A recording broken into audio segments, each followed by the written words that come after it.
여보, 당신 맞지? 저를 아십니까? 15년 전 사고로 죽은 줄로만 알았던 남편이 외동아들의 결혼식에만 장자가 되어 나타났습니다. 윤희는 숨조차 삼키지 못한 채 얼어붙었어요. 눈앞의 남자는 틀림없이 죽은 남편이었지만 그는 윤희를 완전히 모르는 사람처럼 바라보고 있었죠. 그의 눈빛에는 아무런 기억도 감정도 남아있지 않았습니다. 왜 그녀를 기억하지 못하는 걸까요?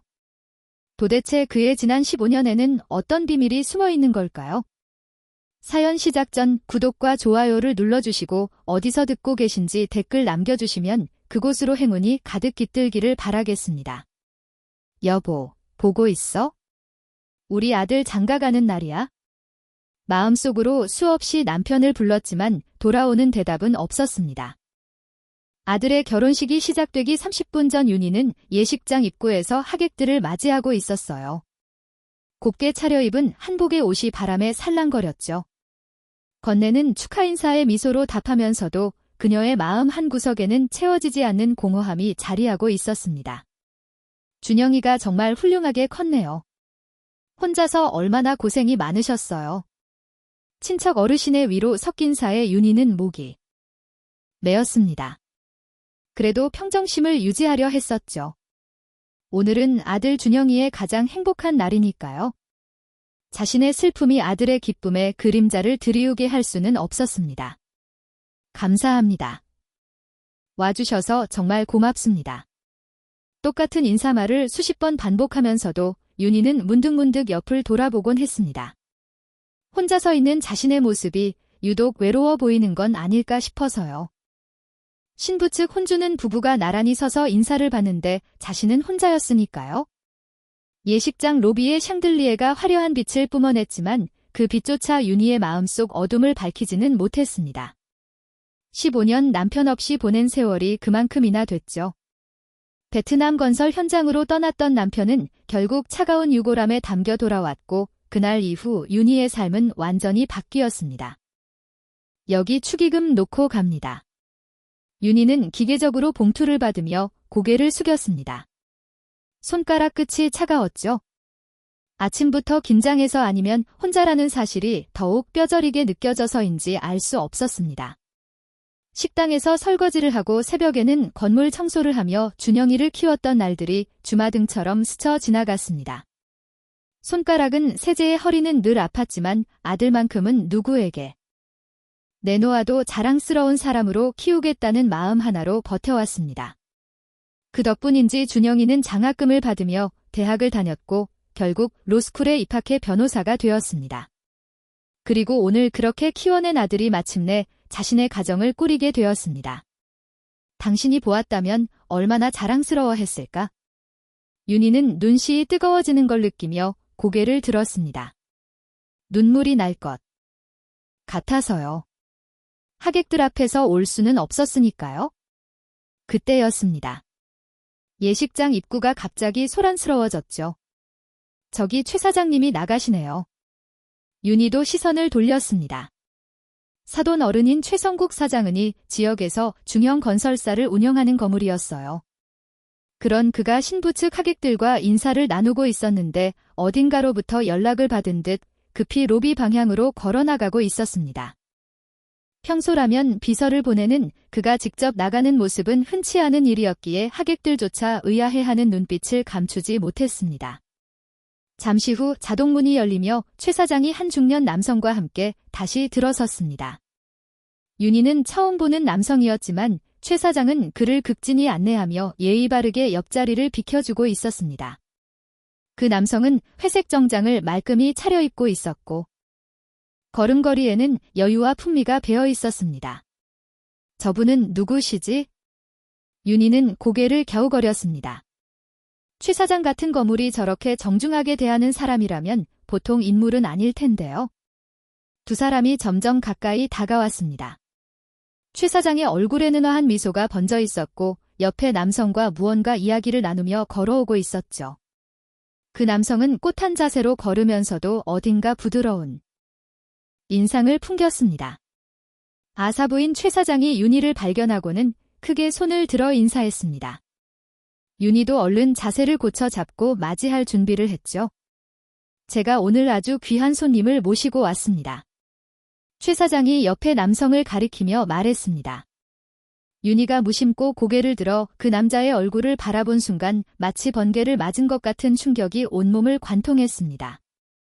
숨이 턱 막혔고 다리에서 힘이 스르 빠져나갔죠. 눈앞이 아득해지면서 현실 감각이 사라지는 듯 했습니다. 그 얼굴, 그 눈빛, 그 체격 모든 게 너무나도 익숙했습니다. 광대뼈가 살짝 나온 것도, 눈꼬리가 처진 것도, 콧날이 오뚝한 것도 모든 게 15년 전 자신을 떠났던 남편 박동훈과 똑같았거든요. 아니야, 이건 말도 안 돼. 윤희는 자신의 눈을 의심했습니다. 동훈은 분명 죽었습니다. 그런데 지금 눈앞에는 그 동훈이 아니 동훈과 똑같이 생긴 남자가 멀쩡히 서 있었습니다. 사부인 이쪽은 베트남에서 사업을 하시는 이상우 대표님이십니다.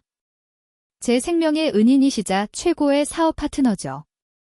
최 사장의 소개가 귀가에 웅거렸지만 윤희는 그 남자의 얼굴에서 시선을 떼지 못했습니다. 꿈이 아닐까 싶어 눈을 몇 번이나 깜빡이었지만 그는 여전히 그곳에서 있었죠. 처음 뵙겠습니다. 사모님. 남자가 정중하게 허리를 숙이며 인사했습니다. 그 순간 윤희의 온몸에 소름이 돋았죠. 목소리까지 동훈과 똑같았거든요. 낮고 부드러운 음성, 정중하면서도 따뜻한 어조까지 완벽하게 일치했습니다. 윤희는 입을 열려 했지만 목구멍이 막힌 것처럼 아무 소리도 나오지 않았습니다. 가슴이 터질 것처럼 뛰었고 손끝은 미세하게 떨렸죠. 여보, 정말 당신이야? 마음속으로 외쳤지만 그 남자의 눈빛에는 아무런 알아봄도 없었습니다. 마치 처음 보는 사람을 대하듯 정중하고 낯선 눈빛이었죠. 아, 네, 반갑습니다. 윤희가 간신히 입을 열었을 때 목소리가 갈라지고 있었습니다. 최 사장은 윤희가 긴장한 줄로만 알고 호탕하게 웃었죠. 하하. 사부인께서 많이 긴장하신 것 같네요. 아무래도 아드님 결혼식이니까요. 네, 그런 것 같습니다. 윤희는 억지로 미소를 지으려 했지만 얼굴 근육이 제대로 움직이지 않았습니다. 이상우라고 소개된 그 남자는 여전히 정중한 미소를 채 있었죠. 그럼 먼저 들어가 계시죠? 곧식이 시작될 테니까요. 최 사장이 상우와 함께 예식장 안으로 들어가려 했습니다. 윤희는 그들의 뒷모습을 멍하니 바라봤죠. 걸음걸이마저음과 똑같았습니다. 오른쪽 어깨가 살짝 앞으로 나가는 것도 팔을 흔드는 각도도 모든 게 일치했거든요. 어떻게 이런 일이 윤희는 현관 기둥을 잡고 간신히 몸을 지탱했습니다. 다리가 후들거려 주저앉을 것 같았거든요. 15년이라는 세월이 한순간에 무너져 내리는 것 같았습니다. 죽은 남편이 살아 돌아왔는데 정작 자신을 전혀 알아보지 못한다니 다른 이름으로 다른 사람이 되어 나타났다니 이것이 현실인지 악몽인지 분간이 되지 않았습니다. 예식 시작을 알리는 웨딩 마치가 울려 퍼졌습니다. 윤희는 비틀거리는 걸음으로 예식장 안으로 들어갔죠. 혼주석에 홀로 앉아야 한다는 사실보다 지금이 상황이 더 견디기 힘들었습니다. 내가 미쳐가는 걸까? 너무 그리워서 헛것을 보는 걸까? 윤희는 두 손으로 얼굴을 감쌌습니다. 꿈인지 현실인지 모를 결혼식이 시작되고 있었죠. 눈앞에서 주례 회사가 진행되고 있었지만 그녀의 머릿속은 온통 다른 생각으로 가득했죠. 정말 남편이 맞을까? 아니면 그저 닮은 사람일 뿐일까? 윤희의 시선은 자꾸만 신부 측 하객석으로 향했습니다. 사도인 최 사장 바로 뒤에 앉은 상우의 옆모습이 보였죠. 곱게 세운 어깨, 턱을 살짝 들고 앉은 자세. 그리고 무언가에 집중할 때 미간을 살짝 찌푸리는 벌이까지 모든 게 남편 동훈과 똑같았습니다. 그때 갑자기 15년 전 그날의 기억이 생생하게 떠올랐습니다. 식당 주방에서 저녁 준비로 분주하던 때였죠.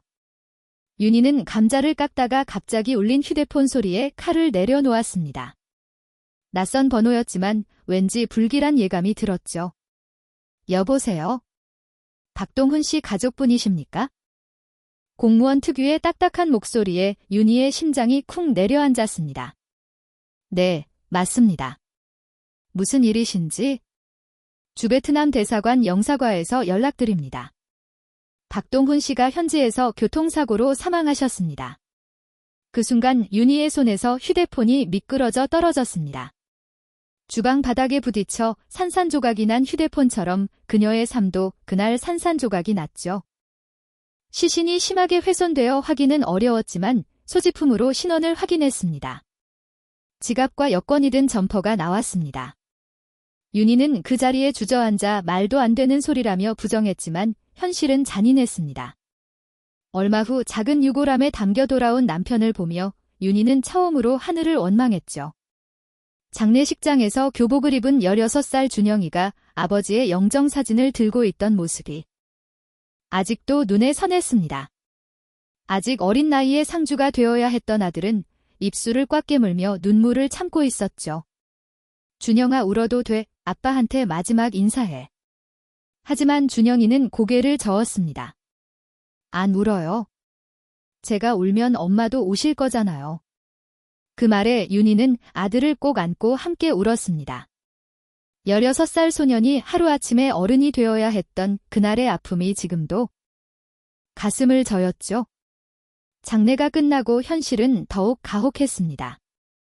남편의 수입이 끊기자 당장 생활비가 막막했거든요.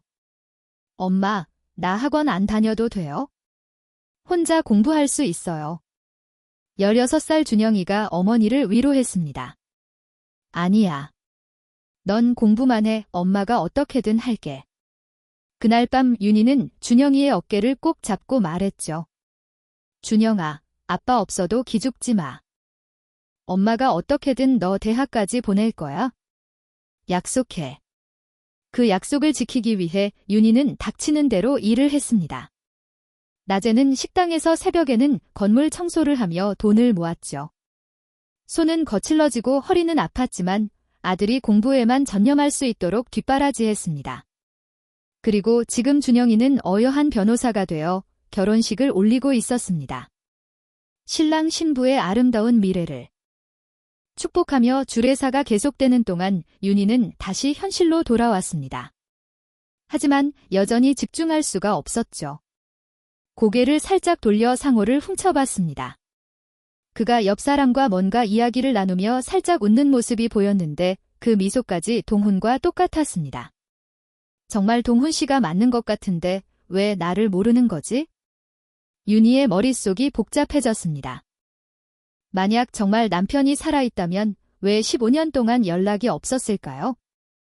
왜 이상우라는 다른 이름으로 살고 있는 걸까요? 그리고 무엇보다 왜 가족을 알아보지 못하는 걸까요? 이제 양가 부모님께서 학 여러분께 인사를 드리겠습니다.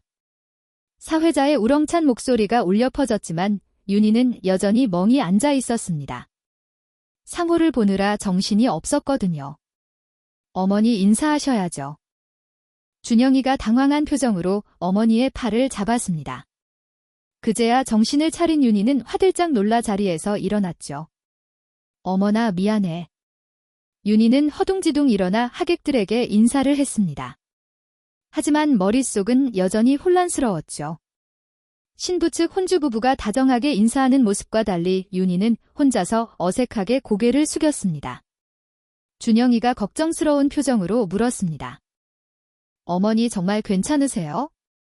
아까부터 안색이 안 좋으신데 괜찮아. 그냥 감격스러워서 그래? 윤희는 아들을 안심시키려 했지만 속으로는 계속 남편 박동훈과 똑같이 생긴 그 남자 이상우가 생각났습니다. 결혼식이 끝나고 사진 촬영 시간이 되었습니다. 양가 가족 사진, 친척 사진, 친구들과의 사진까지 수십 장의 사진을 찍는 동안 윤희는 기계적으로 미소만 지었죠. 플래시가 터질 때마다 눈이 부셨지만 그녀의 시선은 계속 하객들 사이를 헤맸습니다. 상호를 찾고 있었거든요. 신랑 어머님 카메라 보셔야죠. 카메라맨의 말에 준영이 살며시 윤희의 손을 잡았습니다. 아, 미안해. 정신이 없네. 촬영이 끝나자 하객들이 피로 현장으로 이동하기 시작했습니다. 윤희도 서둘러 자리에서 일어났죠. 상호를 놓치고 싶지 않았거든요. 사람들 사이를 비집고 나가는 윤희의 눈이 바쁘게 움직였습니다. 그러다 마침내 발견했죠. 최 사장과 함께 VIP룸 쪽으로 걸어가는 상호의 뒷모습을 확인해야 해. 놓치면 안 돼. 윤희는 한복 치맛자락을 살짝 들어올리고 빠른 걸음으로 그들을 따라갔습니다. 하객들 사이를 헤치며 가는 그녀의 모습이 조금 이상해 보였는지 몇몇 사람들이 수근거렸죠. 신랑 어머니가 왜 저렇게 급하신가? 뭔가 급한 일이 있나 봐요. 하지만 윤희는 사람들의 시선 따위는 신경 쓰지 않았습니다. 오직 상호를 따라잡는 것만 생각했죠. 15년 만에 만난 남편일지도 모르는 사람을 그냥 보낸 수는 없었으니까요. 복도를 돌아 피로 연장 입구에 도착했을 때 상호와 최 사장이 VIP룸으로 들어가는 모습이 보였습니다. 윤희는 잠시 망설였죠. 무작정 따라 들어갈 수도 없고 그렇다고 이대로 돌아설 수도 없었습니다. 어떻게 해야 하지? 정말 남편이 맞다면 윤희는 복도 벽에 기대어 가쁜 숨을 고르며 생각에 잠겼습니다. 가슴은 터질 듯이 뛰고 있었고 손은 여전히 떨렸죠. 하지만 한 가지는 확실했습니다. 오늘 이 자리에서 반드시 진실을 확인하고 싶다는 것이요. 그때 누군가 윤희의 어깨를 톡톡 건드렸습니다. 어머님 여기서 뭐 하세요? 피로연 시작했는데요. 돌아보니 준영이의 친구가 서 있었습니다. 아, 그래. 금방 들어갈게. 윤희는 마지막으로 VIP 문을 바라봤습니다. 저 문 너머에 있을 이상우 아니 어쩌면 박동훈일지도 모르는 그 사람을 생각하며 주먹을 꽉 쥐었죠. 피로 연장해서 꼭 확인할 거야. 정말 당신이 맞는지. 윤희는 VIP룸 문 앞에서 심호흡을 했습니다. 떨리는 손으로 문고리를 잡았다가 녹를 반복하다가 마침내 용기를 내어 문을 열었죠. 넓은 룸 안에는 원형 테이블이 여러 개 놓여 있었고 가장 안쪽 테이블에 최 사장과 상우가 마주 앉아 대화를 나누고 있었습니다. 윤희가 가쁜 숨을 몰아쉬며 그들에게 다가가자 최 사장이 먼저 알아보고 반갑게 손짓했습니다. 아이고 사부인 여기 계셨군요. 이리 오세요. 최 사장은 자리에서 일어나 옆에 비니자를 빼내며 윤희에게 앉기를 권했습니다. 상우도 예의 바르게 일어나 가볍게 고개를 숙였죠. 앉으세요, 사모님. 혼자 계시기 심심하실 텐데 잘 오셨습니다. 그 정중한 말투와 부드러운 음성이 또다시 윤희의 가슴을 저미게 했습니다. 동훈도 늘 이렇게 예의 바르고 다정한 사람이었거든요. 감사합니다. 신뢰가 안 된다면 윤희는 떨리는 마음을 애써 감추며 자리에 앉았습니다. 상호와의 거리가 불과 한 팔 정도밖에 되지 않았죠. 이 친구도 베트남에서 오느라 제대로 못 먹었을 텐데 같이 드시죠? 네, 그러죠. 윤희는 고개를 끄덕이면서도 시선은 계속 상우에게 머물렀습니다. 상우는 그런 윤희의 시선을 의식했는지 살짝 불편한 표정을 지었죠. 종업원이 물을 따라주자 상우가 감사합니다라고 말하며 컵을 받았습니다. 그런데 그 다음 순간 윤희는 숨이 멎는 듯한 충격을 받았죠. 상우가 물컵을 시계 방향으로 2번 돌려잡은 뒤 마셨거든요. 그것은 동만의 독특한 버릇이었습니다. 긴장하거나 생각이 많을 때면 늘 그렇게 했죠. 처음엔 이상하다고 놀렸지만 나중엔 그것마저 사랑스러워 보였던 기억이 났습니다. 왜 그러세요, 사모님? 상우가 윤희의 뚫어지는 시선을 느끼고 물었습니다. 아, 아니에요. 그저 윤희는 당황해서 말을 더듬었습니다. 상우는 어색하게 웃으며 말했죠. 물맛이 좋네요. 역시 한국물이 최고입니다. 최 사장이 호탕하게 웃었습니다. 그럼 베트남 물하고는 다르지? 이제 한국 음식도 실컷 먹게나. 곧이어 갈비탕과 밥이 나왔습니다. 뜨거운 김이 모락모락 피어오르는 갈비탕을 보며 최 사장이 말했죠. 자, 한국밥이 그리웠지? 많이 들게. 네, 감사합니다. 상우는 밥뚜껑을 열었습니다. 그런데 그 순간 미간을 살짝 찌푸리더니 젓가락을 들었죠. 그리고는 놀랍게도 밥 위에 올려진 검은 콩을 하나씩 골라내기 시작했습니다. 윤희의 손이 떨리기 시작했습니다. 동훈도 똑같았거든요. 콩밥을 해주면 늘 투정을 부리며 콩을 골라냈죠. 왜 그래? 이 친구야. 콩이 몸에 좋은 건데? 최 사장이 의아해하며 물었습니다. 상우는 민망한 듯 웃으며 대답했죠. 죄송합니다.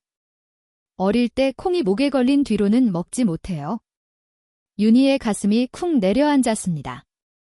동훈이 했던 말과 한자도 다르지 않았거든요. 콩을 안 드시나요? 윤희가 떨리는 목소리로 물었습니다. 상우는 고개를 끄덕였죠. 네, 트라우마 같은 거예요. 이상하죠? 아니에요. 누구나 그런 게 하나씩은 있잖아요. 윤희는 간신히 대답하며 식탁 아래로 주먹을 꽉 쥐었습니다. 식사가 계속되는 동안 윤희는 상우의 모든 행동을 조심스럽게 관찰했습니다. 덥네요. 실례하겠습니다. 상우가 이마에 땀을 닦으며 양복 상의를 벗었습니다.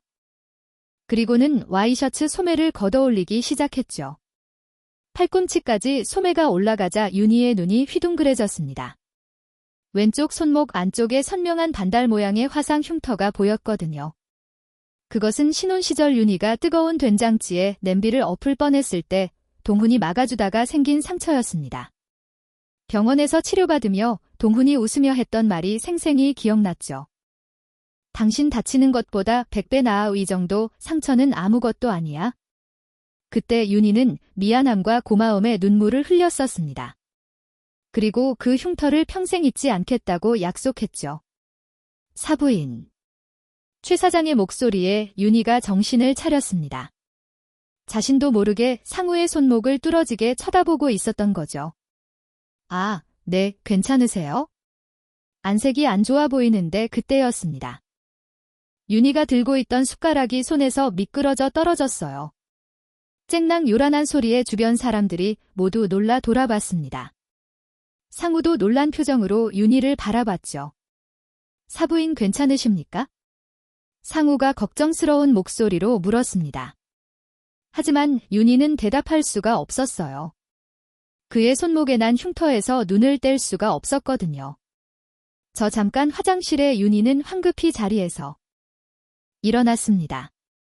더 이상 그 자리에 있을 수가 없었어요. 확신은 들었지만 동시에 혼란스러웠거든요.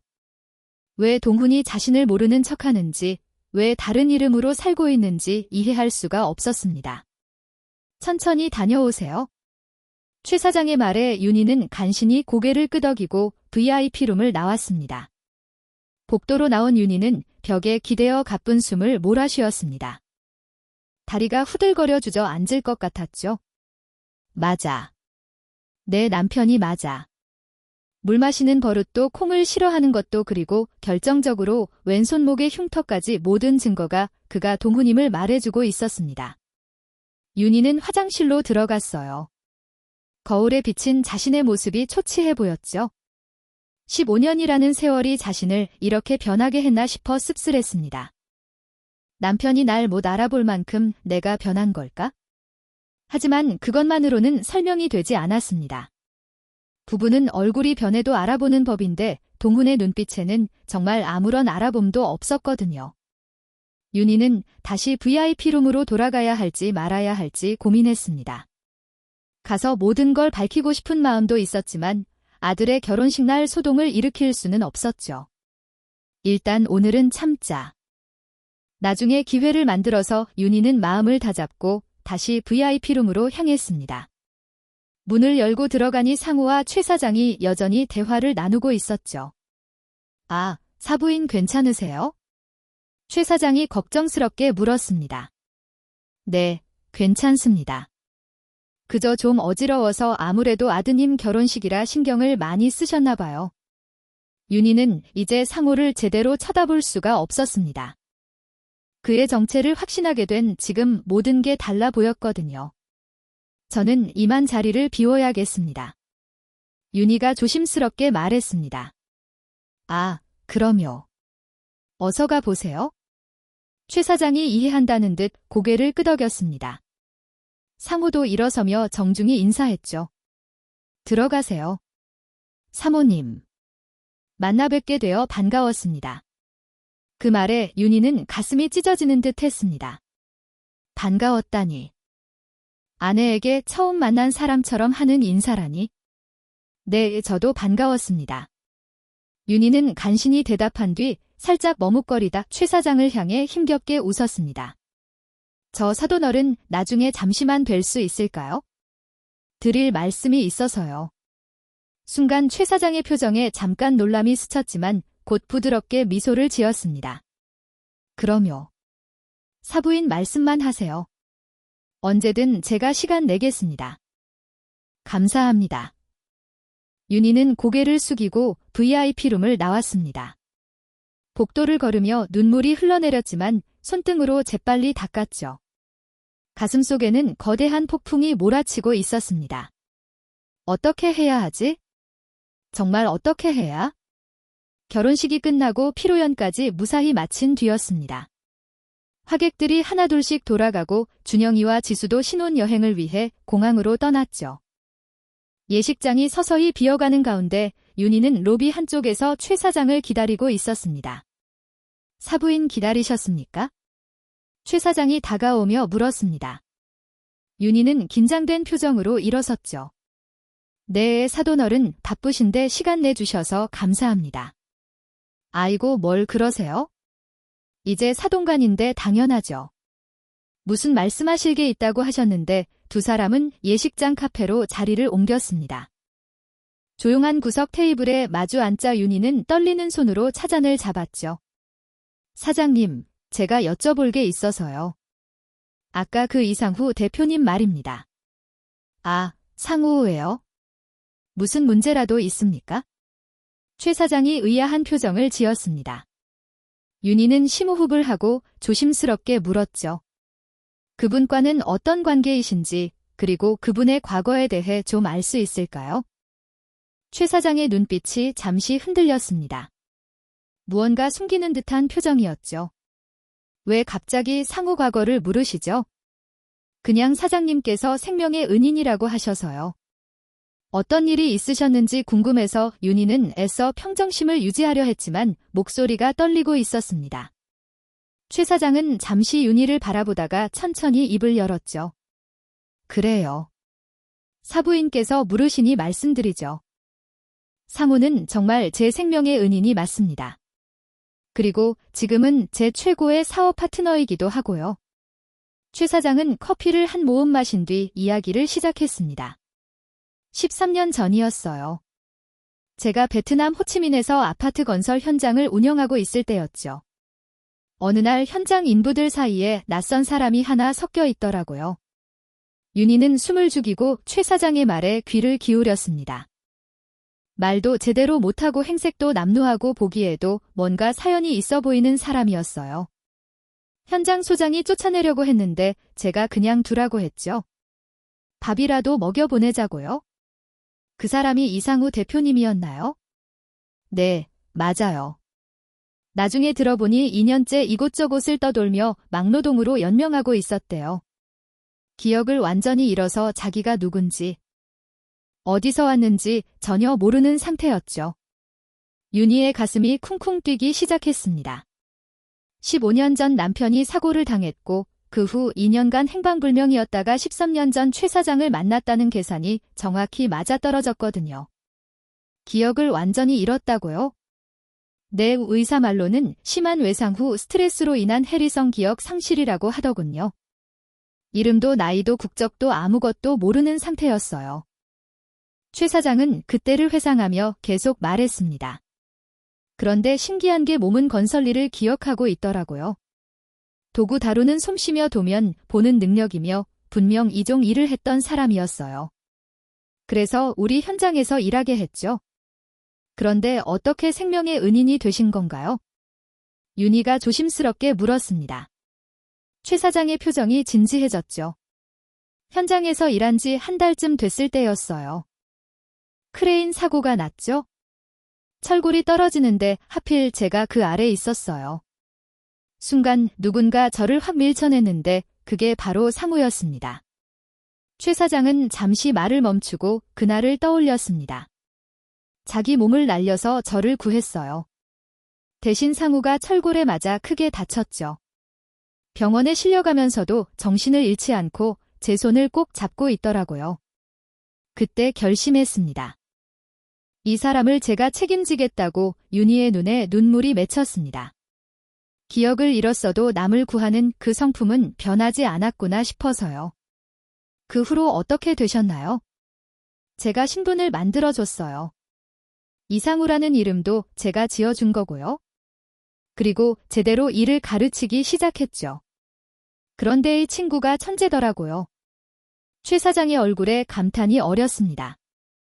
건설 현장 관리부터 시작해서 경영, 회계, 심지어 베트남어까지 놀라운 속도로 익혔어요. 3년 만에 제 오른팔이 됐고 5년 뒤에는 회사가 위기에 빠졌을 때 획기적인 아이디어로 구해냈죠. 대단하네요. 그때 제가 말했어요. 이제 독립해서 자기 회사를 차리라고. 제가 초기 자금을 대줬고 상우는 그걸로 작은 건설 회사를 시작했어요. 그리고 지금은 최 사장이 자랑스러운 표정으로 말을 이었습니다. 베트남에서 5손가락 안에 드는 건설 회사 대표가 됐죠. 제 회사와도 파트너십을 맺고 있고요. 정말 대단한 사람입니다. 윤희는 복잡한 심정으로 최 사장의 이야기를 들었습니다. 남편이 살아있다는 기쁨과 동시에 자신과 아들을 전혀 기억하지 못한다는 슬픔이 교차했죠. 그런데 사부인 최 사장이 갑자기 진지한 표정으로 윤희를 바라봤습니다. 왜 이런 걸 물으시는 거죠? 혹시 상우를 아시는 겁니까? 윤희는 순간 당황했지만 애써 침착하게 대답했습니다. 아니요. 그냥 신기해서요. 기억을 잃은 분이 그렇게 성공하셨다니. 최 사장은 의심스러운 눈빛으로 윤희를 바라봤지만 더 이상 추궁하지는 않았습니다. 아, 그리고 사돈어른 윤희가 조심스럽게 말을 꺼냈습니다. 이상우 대표님께서 언제까지 한국에 계신가요? 일주일 뒤에 다시 베트남으로 돌아간다고 했어요. 워낙 바쁜 사람이라 이번에도 겨우 시간 내서 온 거죠. 일주일 윤희에게 주어진 시간은 그것뿐이었습니다. 그 안에 어떻게든 동훈의 기억을 되찾게 해야 했죠. 사돈어른 부탁이 하나 있습니다. 윤희가 간절한 눈빛으로 최 사장을 바라봤습니다. 뭔데요? 이상우 대표님께 제가 차라도 한 잔 대접하고 싶은데요. 사장님의 은인이시니 저도 감사 인사를 드리고 싶어서요. 최 사장이 의아한 표정을 지었습니다. 글쎄요. 상우가 시간이 있을지 부탁드립니다. 사돈어른 꼭 한 번만이라도 만나고 싶어요. 윤희의 간절한 목소리에 최 사장은 잠시 생각하다가 고개를 끄덕였습니다. 알겠습니다. 제가 한번 물어보죠. 최 사장은 뭔가 석연치 않은 표정이었지만 더 이상 묻지는 않았습니다. 상우가 시간이 되는 대로 자리를 마련해 보겠습니다. 정말 감사합니다. 사돈어른 윤희는 일어서며 깊이 인사했습니다.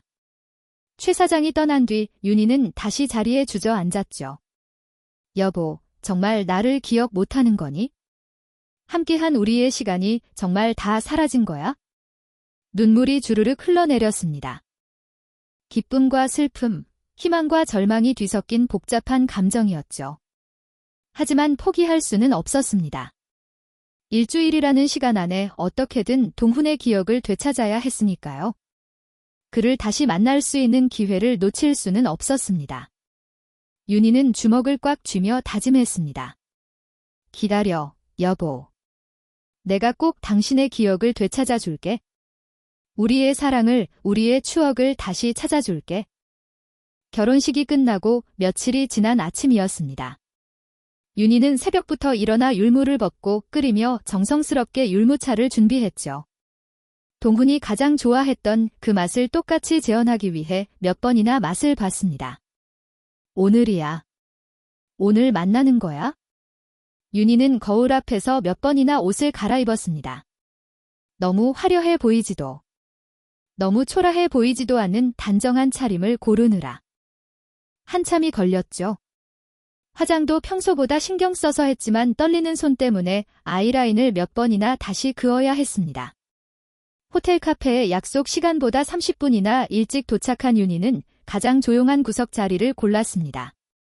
보온병에 담아온 율무차가 식을까 봐 계속 만져보며 온도를 확인했죠. 어떻게 시작해야 하지? 당신이 내 남편이라고 하면 미친 사람 취급받겠지? 윤희는 머릿속으로 수십 번 시뮬레이션을 했지만 막상 시간이 다가오니 아무것도 생각이 나지 않았습니다. 그저 가슴만 미친 듯이 뛰었죠. 그때 휴대폰이 진동했고 화면에는 준영이라는 이름이 떴죠. 준영아, 신혼여행 잘 보내고 있지? 휴대폰 너머로 밝은 목소리가 들려왔습니다. 어머니, 우리 잘 지내고 있어요. 날씨도 좋고요. 어머니는 잘 계시죠? 윤희는 순간 울컥했지만 최대인 평온한 목소리로 대답했습니다. 그럼 엄마 잘 지내지? 너희는 밥 잘 챙겨 먹고 너무 무리하지 말고. 네, 어머니도 밥 걸르지 말고요. 집에 가면 전화 드릴게요. 그래, 즐겁게 지내. 알겠지? 전화를 끊고 난 뒤 윤희는 휴대폰을 꼭 쥐었습니다. 아들에게는 아무것도 티내지 말아야 한다는 듯 떨리는 숨을 깊게 고르며 다시 보온병을 만지작거렸죠? 사모님 낮은 목소리에 윤희가 고개를 들었습니다. 상우가 정장 차림으로써 있었죠. 햇살이 그의 얼굴을 비추는 순간 윤희는 또다시 숨이 멎는 듯 했습니다. 역시 동훈이 맞았어요. 아, 오셨군요. 앉으세요. 윤희가 떨리는 목소리로 말했습니다. 상우는 정중하게 인사하고 맞은편에 앉았죠. 바쁘신데 시간 내주셔서 감사합니다. 아닙니다. 사모님께서 꼭 뵙자고 하셔서 사실 좀 의아하긴 했습니다만 상우의 눈빛에는 경계심이 어려 있었습니다. 당연한 일이었죠. 처음 만난 사람이 갑자기 개인적인 만남을 청했으니까요. 윤희는 심호흡을 하고 조심스럽게 말문을 열었습니다. 사도 어른께 들었습니다. 15년 전 베트남 사고로 과거 기억을 모두 잃으셨다고요. 상후의 표정이 순간 경직되었습니다. 그는 씁쓸한 미소를 지으며 커피잔을 들었죠. 네, 맞습니다. 저에게는 15년 전에 세상이 존재하지 않아요. 마치 그때 새로 태어난 것처럼요. 그 말에 윤희의 가슴이 저였습니다. 15년 전에 세상 그곳엔 자신과 준영이가 있었는데 그에겐 존재하지 않는다니 힘드셨겠어요. 자신이 누구인지도 모르고 살아가는 게 처음엔 그랬죠. 하지만 이제는 익숙해졌습니다. 어차피 돌아갈 수 없는 과거라면 현재에 충실하며 사는 게 낫다고 생각해요. 윤희는 가방에서 조심스럽게 보온병을 꺼냈습니다. 상우가 의아한 표정으로 그것을 바라봤죠. 이게 뭔가요? 혹시나 기억에 도움이 될까 싶어 가져왔습니다. 율무차예요. 윤희가 떨리는 손으로 보온병 뚜껑을 열고 차잔에 율무차를 따랐습니다. 구수한 향기가 테이블 위로 퍼졌죠. 율무차요. 왜 갑자기? 상우는 의아해하면서도 차잔을 받았습니다. 그리고 한 모금 마시는 순간 그의 표정이 확 변했어요. 잔을 내려놓으며 미간을 찌푸렸죠. 이 맛 어때요? 윤희가 조심스럽게 물었습니다. 상우는 다시 한 모금 마시고는 고개를 갸웃거렸어요. 이상하게 낯설지가 않네요. 어디서 마셔본 것 같은데? 그의 눈빛이 흔들렸습니다. 무언가를 더듬으려는 듯 허공을 바라봤죠. 누군가 이런 차를 자주 끓여줬던 것 같은데? 아니, 그럴 리가 없죠. 제가 기억하는 건 15년 전부터니까 윤희는 눈물이 날 것 같았지만 꼭 참았습니다. 동훈의 몸은 기억하고 있었어요. 매일 아침 끓여주던 그 율무차의 맛을 대표님 윤희가 용기를 내어 말했습니다. 혹시 한국에 가족이 있었다면 찾고 싶지 않으신가요? 상우는 창밖을 응시하며 한숨을 내쉬었습니다. 처음엔 찾고 싶었죠. 내가 누구인지, 어디서 왔는지, 누가 나를 기다리고 있는지. 하지만 아무런 단서가 없었어요. 그리고 그는 잠시 말을 멈추고 씁쓸하게 웃었습니다. 저를 찾는 사람이 있었다면 진작 나타났겠죠. 15년이나 지났는데 아무도 없었다는 건 저한테 가족이 없었거나 이미 다 포기했다는 뜻 아니겠어요? 그게 아니에요. 윤희가 나도 모르게 목소리를 높였습니다. 상우가 놀란 표정으로 그녀를 바라봤죠. 죄송합니다. 그냥 어떤 사정이 있었을 수도 있잖아요. 가족들이 당신이 죽은 줄 알았다거나 사모님은 왜 이런 걸 물으시는 거죠? 상우의 눈빛이 날카로워졌습니다. 윤희는 숨을 깊이 들이쉬고 마침내 결심했죠. 제가 도와드릴 수 있어요. 네, 당신이 누구인지 제가 알려드릴 수 있다고요. 상우는 어이없다는 표정을 지었습니다. 사모님, 우리는 오늘 두 번째 만나는 사이인데 당신 왼쪽 손목의 화상 흉터 제가 알아요. 윤희가 상우의 눈을 똑바로 바라보며 말했습니다. 순간 상우의 얼굴이 굳어졌죠. 그는 반사적으로 왼쪽 손목을 오른손으로 감쌌습니다. 어떻대? 그걸 아십니까? 반달 모양의 화상 자국이죠. 뜨거운 냄비에 되어서 생긴 상후의 눈이 휘둥그레졌습니다. 그는 의자에서 벌떡 일어섰다가 다시 앉았어요. 완전히 당황한 표정이었죠. 도대체 누구십니까? 절 어떻게 아시는 거죠? 윤희는 눈물이 글썽이는 눈으로 그를 바라봤습니다. 딱 하루만 저를 믿고 따라와 주세요. 당신이 누구인지 증명해 보일게요. 이건 말도 안 돼요. 처음 만난 사람이 처음이 아니에요. 윤희가 단호하게 말했습니다. 우리는 처음 만난 게 아니에요. 단지 당신이 기억하지 못할 뿐이죠.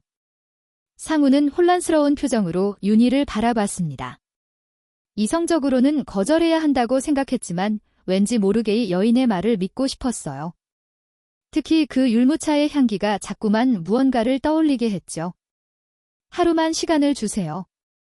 그래도 아무것도 기억나지 않으면 다시는 찾아오지 않을게요. 윤희의 눈에 눈물이 맺혔습니다.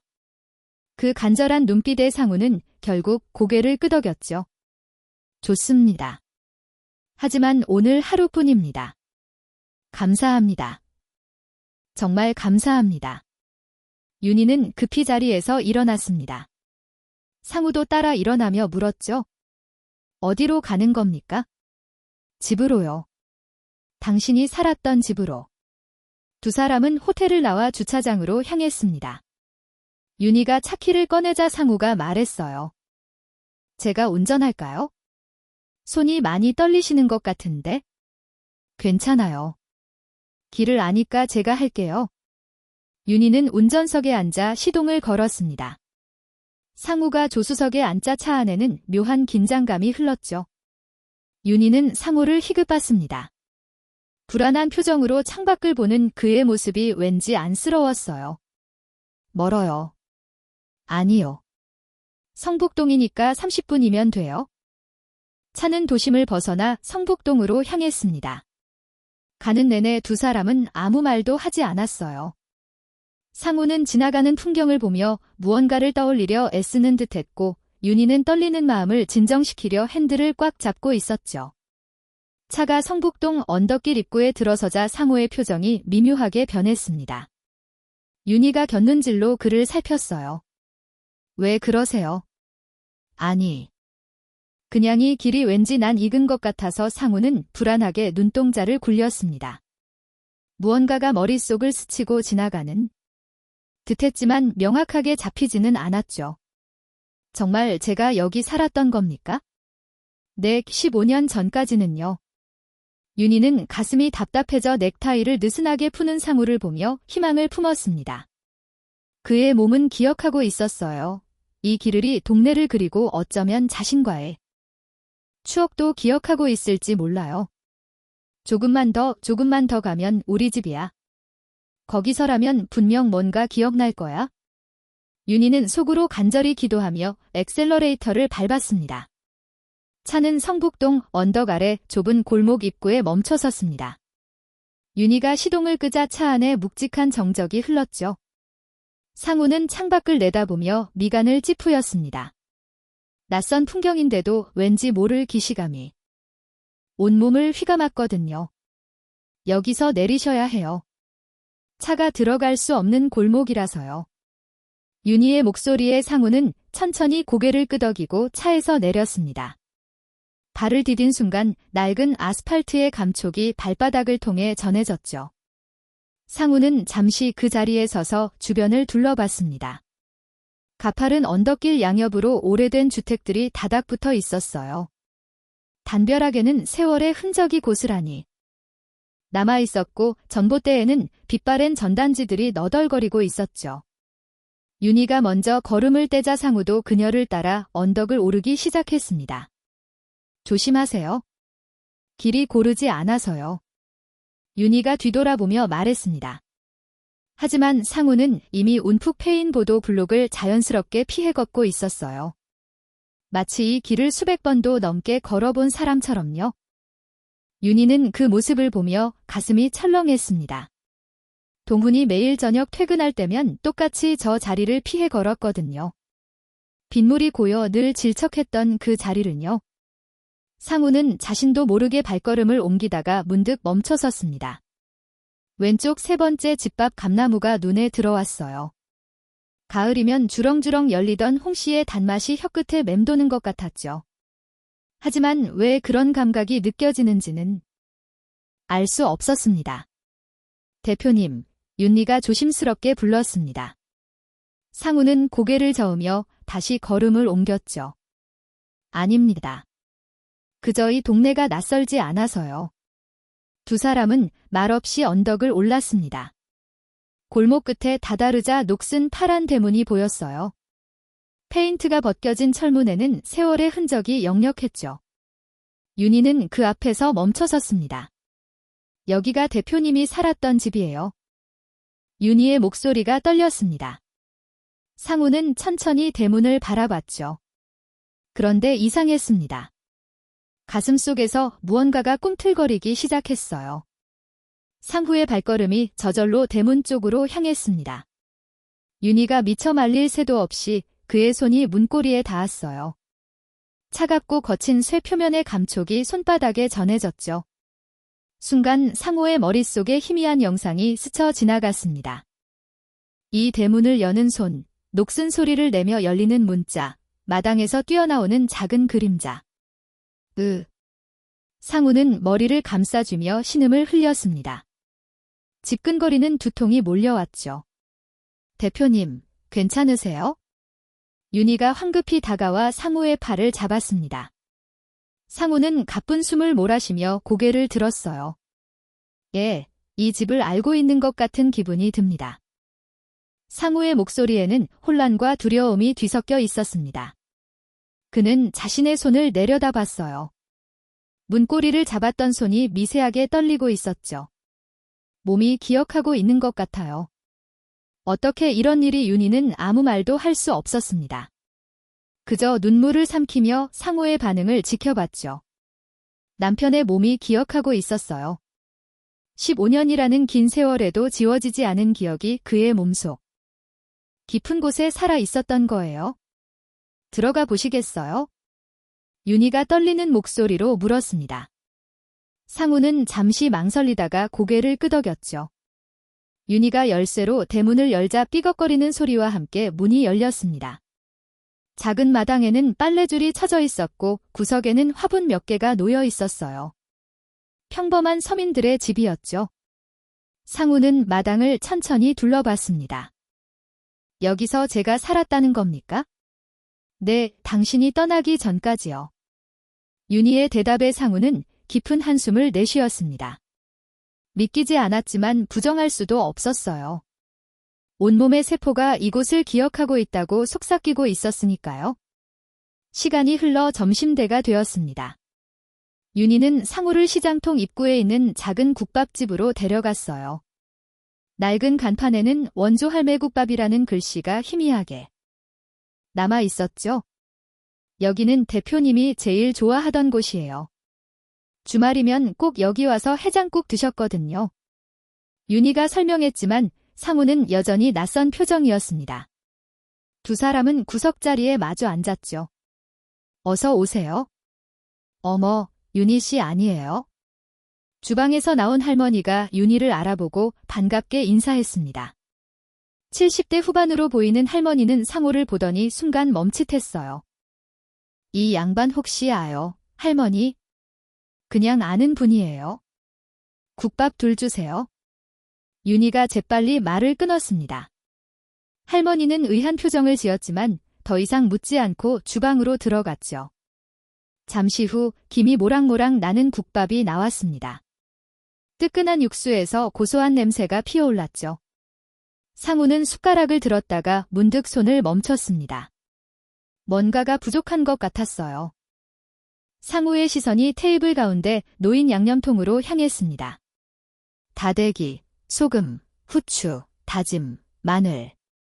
그의 손이 저절로 다대기통을 집어들었어요. 윤희는 숨을 죽이고 그 모습을 지켜봤습니다.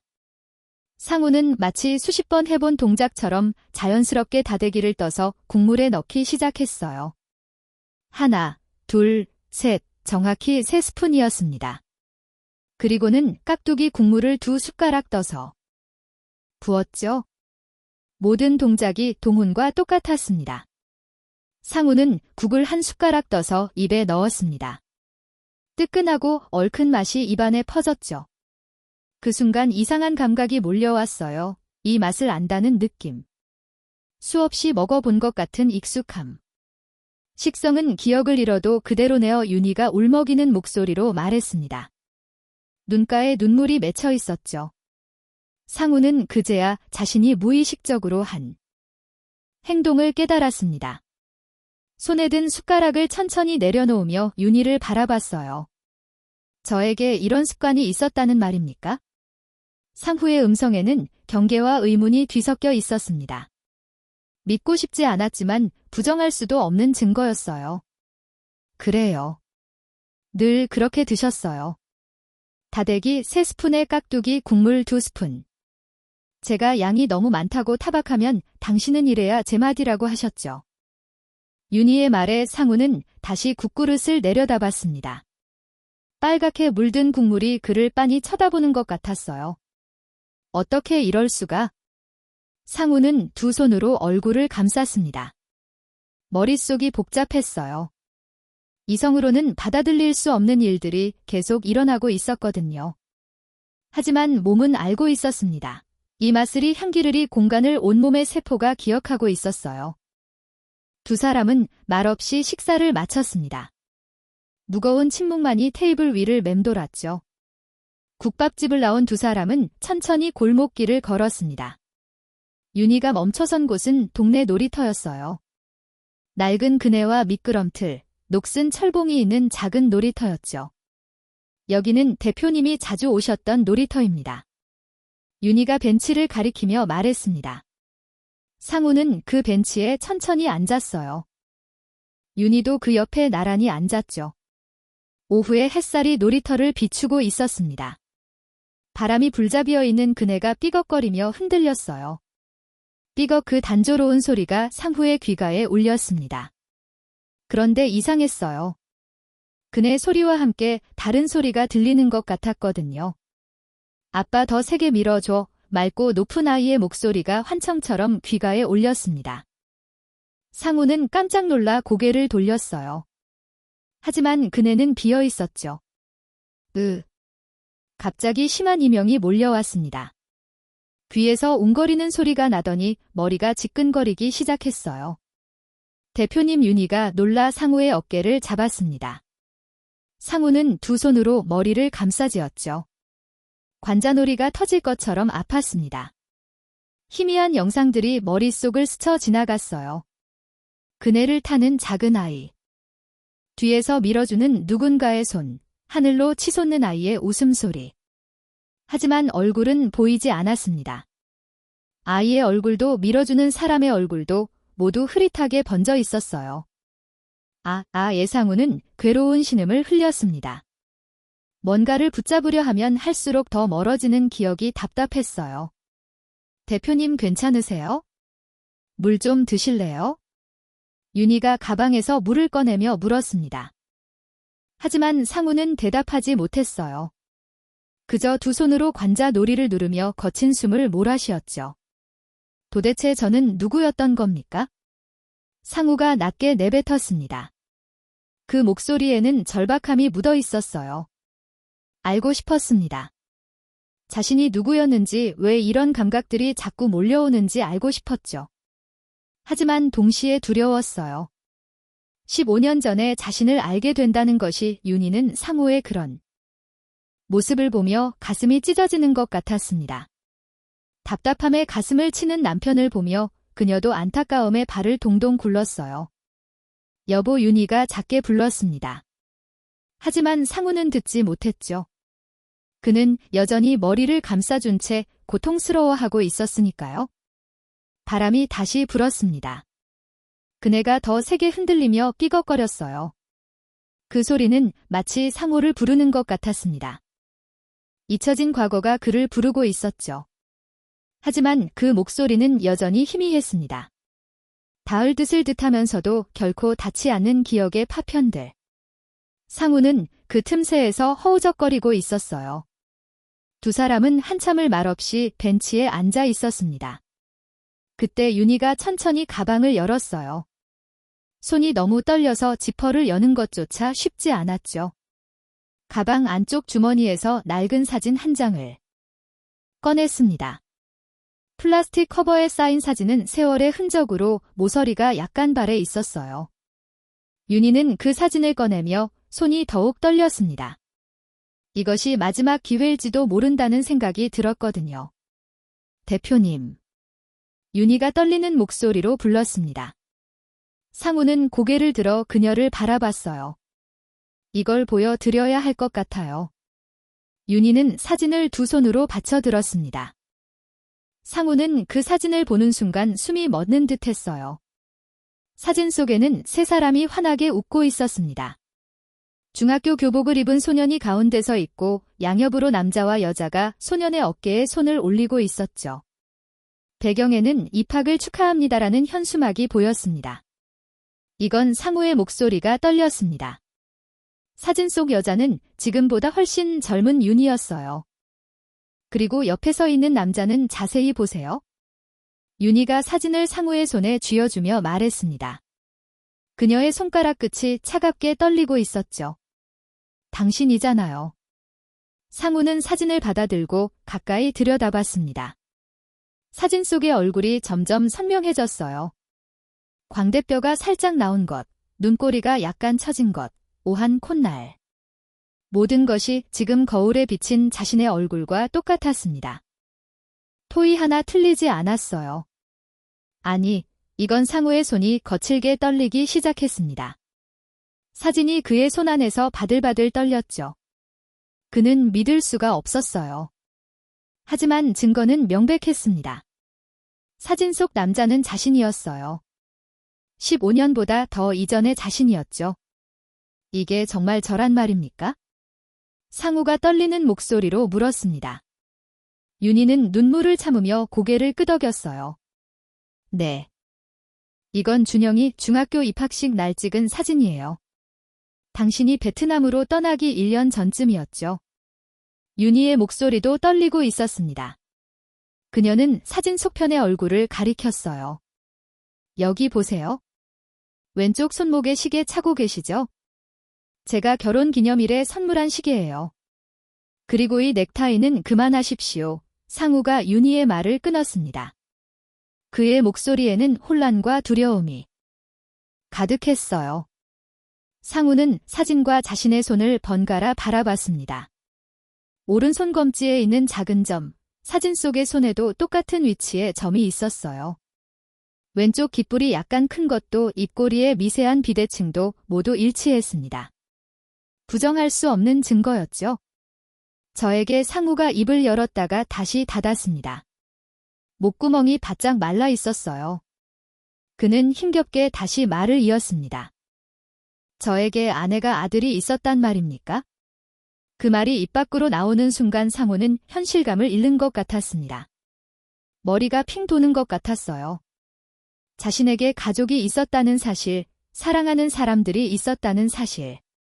그 모든 게 15년 동안 기억 저편에 묻혀 있었다는 게 믿기지 않았습니다. 윤희는 떨리는 손으로 눈물을 닦았습니다. 그리고 상호의 눈을 똑바로 바라보며 말했어요. 맞아요. 윤희의 목소리는 작았지만 단호했습니다. 당신은 제 남편이에요. 박동훈. 그게 당신의 이름이에요. 상호의 동공이 거칠게 흔들렸습니다. 박동훈. 그 이름을 듣는 순간 가슴 깊은 곳에서 무언가가 울렸어요. 하지만 여전히 명확하지 않았습니다. 안개 속을 헤매는 것 같았죠. 저는 박동훈. 상우가 그 이름을 중얼거렸습니다. 낯설면서도 왠지 익숙한 이름이었어요. 혀끝에서 맴도는 그 음절이 이상하게 편안했습니다. 우리는 25에 만나서 이듬해 결혼했어요. 준영이가 태어났을 때 당신은 너무 기뻐서 병원 복도를 뛰어다녔죠. 윤희가 계속 말했습니다. 목이 메어 말이 잘 나오지 않았지만 멈출 수 없었어요. 당신은 건설 현장 기술자였어요. 성실하고 따뜻한 사람이었죠. 매일 저녁 퇴근하면 준영이를 안아올리고 빙글빙글 돌렸어요. 그럼 준영이가 까르르르 웃으면서 그만하십시오. 상우가 소리쳤습니다. 그의 목소리에는 절박함이 묻어 있었어요. 더 이상 들을 수가 없었습니다. 들으면 들을수록 가슴이 찢어지는 것 같았거든요. 상우는 벤치에서 일어섰습니다. 비틀거리는 걸음으로 몇 발자국 물러났어요. 사진은 여전히 그의 손에 꽉 쥐어져 있었죠. 사진 속 남자는 행복해 보입니다. 상우가 떨리는 목소리로 말했습니다. 하지만 저는 아무것도 기억하지 못합니다. 이 아이의 얼굴도 당신의 목소리도 우리가 함께 했다는 시간도 아무것도. 상우의 목소리가 점점 작아졌습니다. 그는 두 손으로 얼굴을 감쌌어요. 어깨가 작게 떨렸죠? 윤희는 일어서서 상우에게 다가가려 했습니다. 하지만 상우가 손을 들어 제지했어요. 다가오지 마십시오. 상우가 간신히 말했습니다. 그의 목소리는 이제 거의 들릴 듯 말 듯 했어요. 지금은 아무것도 정리가 되지 않습니다. 상우는 천천히 뒤로 물러섰습니다. 한 걸음, 두 걸음. 윤희와의 거리가 점점 멀어졌어요. 15년을 다른 사람으로 살아왔습니다. 이상으로 살아왔어요. 그런데 지금 당신은 제가 박동훈이라고 하십니다. 아내와 아들이 있었다고 하십니다. 상호의 목소리가 갈라졌습니다. 어느 것이 진짜입니까? 이상우가 진짜입니까? 박동훈이 진짜입니까? 저는 도대체 누구란 말입니까? 그 외침에는 깊은 고통이 담겨 있었습니다. 정체성의 혼란, 자신이 누구인지 알 수 없다는 공포, 그 모든 게 상우를 짓누르고 있었어요. 윤희는 더 이상 참을 수 없었습니다. 눈물이 주르륵 흘러내렸어요. 당신은 박동훈이에요. 제 남편이고 준영이의 아버지예요. 15년 전 사고로 기억을 잃었을 뿐이에요. 하지만 당신은 여전히 박동훈이에요. 윤희의 목소리는 떨렸지만 확고했습니다. 당신의 몸이 기억하고 있잖아요. 이 지불이 동네를 국밥 먹는 습관을 모든 걸 기억하고 있잖아요. 하지만 상우는 고개를 저었습니다. 몸이 기억한다고 해서 제가 그 사람이 되는 건 아닙니다. 상우는 가슴을 쳤습니다. 여기에 아무것도 없어요. 당신이 말하는 그 추억도 사랑도 아무것도 느껴지지 않습니다. 그저 텅 비어 있을 뿐이에요. 그 말에 윤희의 가슴이 무너졌습니다. 남편이 자신 앞에 서 있는데 그는 자신을 기억하지 못했어요. 함께했던 모든 순간이 나눴던 모든 사랑이 그에게는 존재하지 않았죠. 잠시만. 상우가 낮은 목소리로 말했습니다. 시간을 주십시오. 제 머릿속이 너무 복잡합니다. 정리가 필요합니다. 상우는 사진을 꽉 준 채 몸을 돌렸습니다. 놀이터 출구 쪽으로 걸음을 옮기기 시작해도 걸음걸이가 불안정했습니다. 마치 중심을 잃은 사람처럼요. 대표님. 윤희가 그를 불렀습니다. 손을 뻗었지만 상우는 너무 멀리 있었어요. 제발 가지 마세요. 제가 도와드릴게요. 기억을 되찾을 수 있도록. 하지만 상우는 멈추지 않았습니다. 그는 계속 걸었어요. 비틀거리면서도 앞으로만 나아갔죠. 윤희는 그 뒷모습을 바라보며 한 걸음도 옮기지 못했습니다. 다리에 힘이 풀려 주저앉을 것 같았어요. 가슴이 너무 아팠습니다. 숨을 쉬는 것조차 힘들었죠. 상우의 모습이 점점 작아졌습니다. 놀이터 출구를 지나 골목길로 사라져 가고 있었어요. 그는 사진을 꽉 쥔 채 방향도 제대로 잡지 못한 듯 휘청거리며 걸었습니다. 여보 윤희가 작게 불렀습니다. 하지만 상우는 듣지 못했어요. 아니 들었어도 돌아보지 않았을 거예요. 윤희의 다리가 휘청거렸습니다. 그녀는 결국 그 자리에 주저앉고 말았어요. 벤치도 잡지 못하고 그냥 놀이터 바닥에 털썩 주저 앉았죠. 여보, 동훈 씨의 윤희가 두 손으로 얼굴을 감싸고 울기 시작했습니다. 목 놓아 우는 소리가 텅 빈 놀이터에 울려 퍼졌어요. 15년 만에 다시 만난 남편. 하지만 그는 자신을 기억하지 못했습니다. 함께했던 모든 시간이 그에게는 존재하지 않았어요. 윤희는 바닥에 주저앉아 한없이 울었습니다. 오후의 햇살이 그녀를 비추고 있었지만 그 빛은 너무나 차가웠어요. 저 멀리서 상우의 뒷모습이 완전히 사라졌습니다. 골목길 모퉁이를 돌아보이지 않게 되었죠. 하지만 그의 손에는 여전히 사진이 쥐어져 있었어요. 세 사람이 환하게 웃고 있는 그 사진이요. 바람이 불었습니다. 그네가 다시 삐걱거리며 흔들렸어요. 하지만 이제 놀이터에는 윤희만 남아 있었습니다. 홀로 주저앉아 우는 여인만이요. 그날 밤 상우는 호텔방으로 돌아왔습니다. 정확히는 이상우라는 이름으로 예약된 호텔이었죠. 하지만 그는 자신이 누구인지 더 이상 확신할 수 없었어요. 방문을 닫는 순간 다리에 힘이 풀려 그 자리에 주저앉았습니다.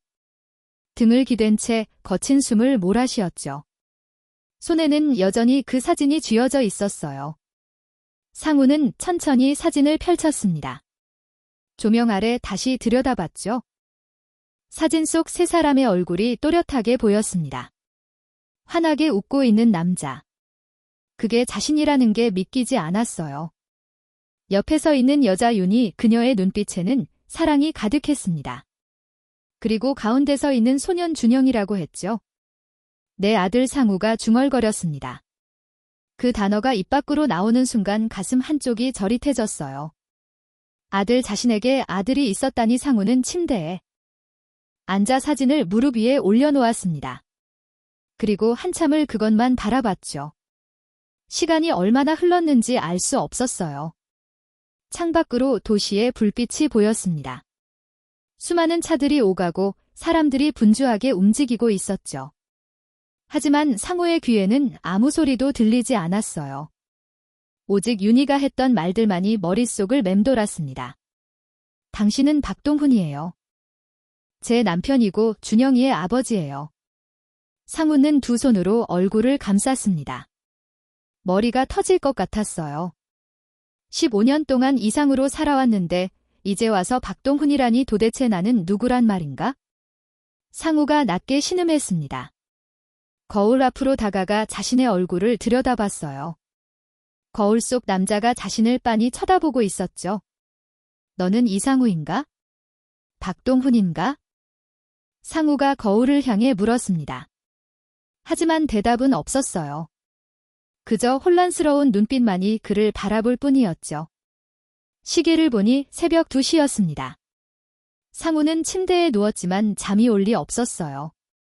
눈을 감으면 사진 속 세 사람의 얼굴이 떠올랐고 눈을 뜨면 천장만 보였습니다. 밤이 깊어갔습니다. 하지만 상우는 한숨도 잘 수 없었어요. 계속 뒤척이다가 일어나 창가에 섰습니다. 하늘이 점점 밝아오고 있었죠. 새벽 5시. 상우는 결국 포기하고 샤워를 했습니다. 뜨거운 물이 온몸을 적셨지만 머릿속은 여전히 복잡했어요. 옷을 갈아입고 짐을 챙겼습니다. 오늘 오후 비행기로 베트남으로 돌아가야 했거든요. 하지만 발걸음이 떨어지지 않았습니다. 이대로 가도 되는 건가? 상우가 중얼거렸습니다. 사진을 가방에 넣으려다가 멈췄어요. 그리고 다시 꺼내 주머니에 넣었죠. 왜인지 손에서 놓을 수가 없었습니다. 호텔을 나와 공항으로 향하는 차에 탔습니다. 비서가 운전석에 앉아 있었지만 상우는 아무 말도 하지 않았어요. 그저 창밖만 바라봤죠. 차가 도심을 벗어나 공항 고속도로 접어들었습니다. 주머니 속 사진이 자꾸 신경 쓰였어요. 상우는 사진을 꺼내 또다시 들여다봤습니다. 대표님 괜찮으십니까? 비서가 100m로 상우를 보며 물었습니다. 상우는 고개를 끄덕였지만 표정은 창백했어요. 그냥 조금 피곤할 뿐이네. 차는 인천공항에 도착했습니다. 상우는 무거운 발걸음으로 출국장으로 향했어요. 수많은 사람들이 분주하게 오가고 있었죠. 체크인을 마치고 출국 심사를 통과했습니다. 이제 탑승 게이트로 가기만 하면 됐어요. 하지만 상우의 발걸음은 점점 느려졌습니다. 면세점 앞을 지나며 상우는 멈춰섰습니다. 진열된 물건들이 보였지만 눈에 들어오지 않았어요. 그저 멍하니 서 있었죠. 탑승 게이트까지 가시죠, 대표님. 비서가 조심스럽게 말했습니다. 상우는 고개를 끄덕이고 다시 걸었어요. 탑승 게이트 근처에 도착했을 때였습니다. 갑자기 스피커에서 안내 방송이 울려 퍼졌어요. 베트남 호치민행 비행기 탑승 안내 말씀드립니다. BH261편. 한국어 안내 방송이 끝나자 곧바로 베트남어 안내 방송이 이어졌습니다. 그 순간이었습니다. 상우의 몸이 굳어졌어요. 베트남어 안내 방송이 귀가에 올리는 순간 머릿속에 무언가가 번쩍했습니다. 이 소리, 이 특유의 웅성거림 어디서 들어본 것 같았어요. 주변의 소음들이 점점 커지기 시작했습니다. 얼굴 앞에서 누군가의 여권을 흔들던 직원의 모습. 호치민행 탑승구는 저쪽입니다라고 외치던 공항 직원의 목소리. 출근용 가방을 한 손에 들고 다른 손에는 가족 사진을 준 채하게 줄을 서 있던 바로 그날 공항의 풍경이 스쳤어요. 출국장 유리병 너머로 보이던 아침 햇살 마지막으로 사진을 바라보며 스스로에게 중얼거렸던 말, 이번 일만 끝나면 더 행복하게 해줄게. 꼭 그 순간 가슴 깊은 곳이 따끔하게 절렸습니다. 잊어버렸다고 생각했던 그 말 지켜주지 못한 약속이 마치 벼락처럼 되살아났어요. 상우는 머리를 감싸주며 그 자리에 주저앉았습니다. 비서가 놀라 달려왔지만 상우는 손을 들어 제지했어요. 괜찮아. 잠깐만. 하지만 괜찮지 않았습니다. 머릿속에서 무언가가 폭발하는 것 같았어요. 봉인되었던 기억의 문이 굉음과 함께 열리기 시작했죠. 15년 전 빗길을 달리는 낡은 버스 안 창밖으로 베트남의 시골 풍경이 흘러가고 있었습니다. 버스는 덜컹거리며 비포장 도로를 달리고 있었죠. 박동훈은 창가 자리에 앉아 밖을 내다보고 있었습니다. 건설 현장으로 가는 길이었어요. 주머니 속에는 윤희와 준영이 사진이 들어 있었죠. 추워 죽겠네. 옆자리에 앉은 동료가 몸을 웅크리며 중얼거렸습니다. 20대 초반으로 보이는 젊은 청년이었어요. 현장 막동으로 돈을 벌러온 사람이었죠. 비가 내려 버스 안 에어컨이 과하게 틀어진 데다 한국에서 막 넘어온 기온차 때문인지 감기가 들려오하니 나는 듯 보였습니다. 동우는 자신이 입고 있던 점퍼를 벗었습니다. 두툼한 작업용 점퍼였어요. 이거 입으세요. 제가 젊을 때보다는 추위를 덜 타서요. 아, 괜찮습니다. 형님. 형님이 감기라도 걸리시면 괜찮아요. 나는 괜찮으니까 입어요. 동우는 점퍼를 청년에게 건넸습니다. 청년은 고맙다며 점퍼를 받아 입었어요. 점퍼 안주머니에는 동훈의 지갑과 여권이 들어 있었지만 동훈은 그걸 까맣게 입고 있었죠. 버스는 계속 달렸습니다. 비는 점점 더 세게 내리기 시작했어요. 운전기사가 속도를 줄였지만 도로 상태는 점점 나빠지고 있었습니다. 괜찮겠어요? 동훈이 걱정스럽게 물었습니다. 운전기사는 괜찮다며 손을 흔들었죠. 하지만 그 순간이었습니다. 커브길을 도는 순간 버스가 미끄러지기 시작했어요. 운전기사가 급히 핸들을 꺾었지만 소용없었습니다. 위험해. 누군가의 외침과 함께 버스가 전복되기 시작했습니다. 굉음이 울려 퍼졌어요. 사람들의 비명소리, 유리창 깨지는 소리, 모든 게 한순간에 일어났죠. 동훈은 창문 밖으로 튕겨나갔습니다. 몸이 공중으로 날아가더니 빗물로 불어난 도랑 속으로 떨어졌어요. 차가운 물살이 몸을 훑고 지나가며 온몸이 휩쓸릴 것 같았죠. 머리를 세게 부딪히는 순간 의식이 흐려지기 시작했습니다. 마지막으로 본 것은 전복된 버스에서 피어오르는 연기였어요. 그리고 자신이 입혀준 점퍼를 입은 청년의 모습이었죠. 청년은 움직이지 않고 있었습니다. 젖은 점퍼 주머니에서 무언가가 빠져나와 있었어요. 동훈의 지갑이었죠. 아, 안 돼. 동훈이 손을 뻗으려 했지만 물살이 몸을 잡아끄는 바람에 움직일 수가 없었습니다. 시야가 흔들리고 의식이 점점 멀어져 갔어요. 그리고 모든 게 암흑 속으로 빠져들었습니다. 그래. 그때 공항 바닥에 주저앉은 상우가 중얼거렸습니다. 모든 기억이 돌아왔어요. 퍼즐 조각들이 맞춰지기 시작했죠. 점퍼를 입은 청년이 즉사했고 주머니 속 여권 때문에 그가 박동훈으로 오인되어 사망 처리됐던 겁니다. 그리고 정작 박동훈은 물살에 떠밀려 사고 지점에서 멀리 떨어진 곳에서 발견되어 기억을 잃은 채 살아남았죠. 내가 박동훈이었어. 상우의 눈에서 눈물이 흘러내렸습니다. 모든 게 선명하게 떠올랐어요.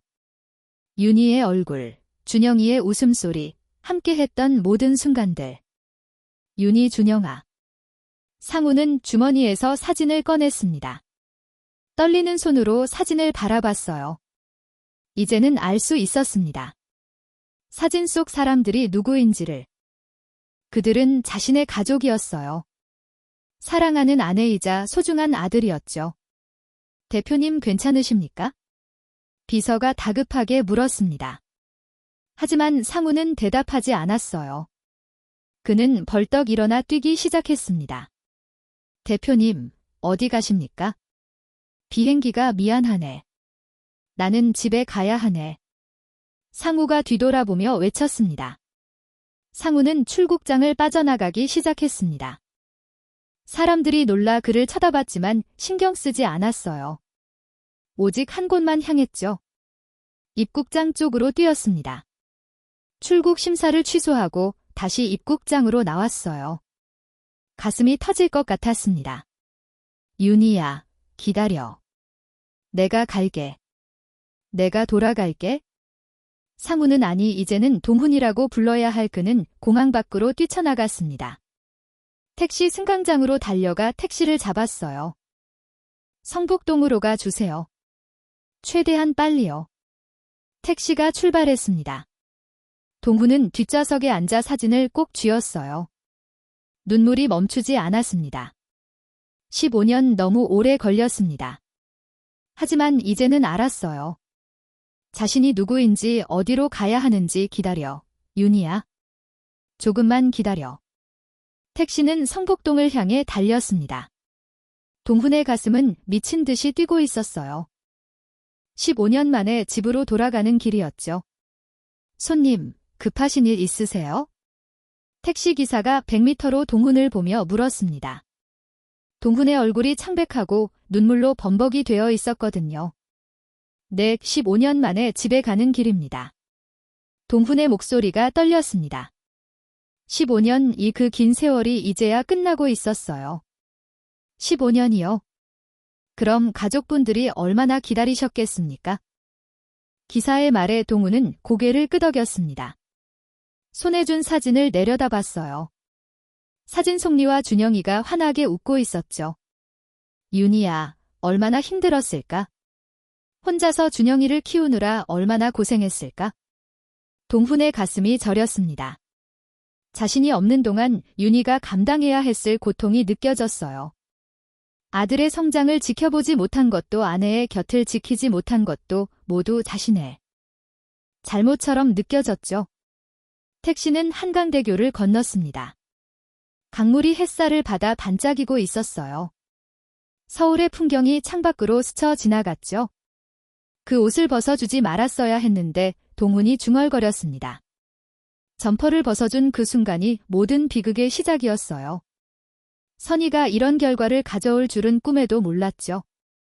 하지만 다시 돌아왔으니까 이제 다시 시작할 수 있으니까 동훈은 주먹을 꽉 쥐었습니다.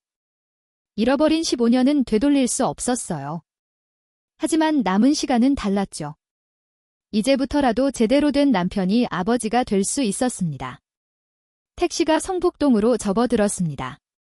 익숙한 거리들이 보이기 시작했어요. 동훈의 심장이 더욱 빠르게 뛰었죠. 저기 저 골목 입구에 세워주세요. 동훈이 급하게 말했습니다. 택시가 멈추자마자 문을 열고 뛰어내렸어요. 요금도 제대로 계산하지 못하고 지갑 속 현금을 모두 택시 기사에게 건넸죠. 손님 거스름돈. 기사가 뒤에서 불렀지만 동훈은 이미 언덕길을 뛰어 올라가고 있었습니다. 가쁜 숨을 몰아쉬며 언덕을 올랐어요. 다리가 후들거렸지만 멈출 수 없었습니다.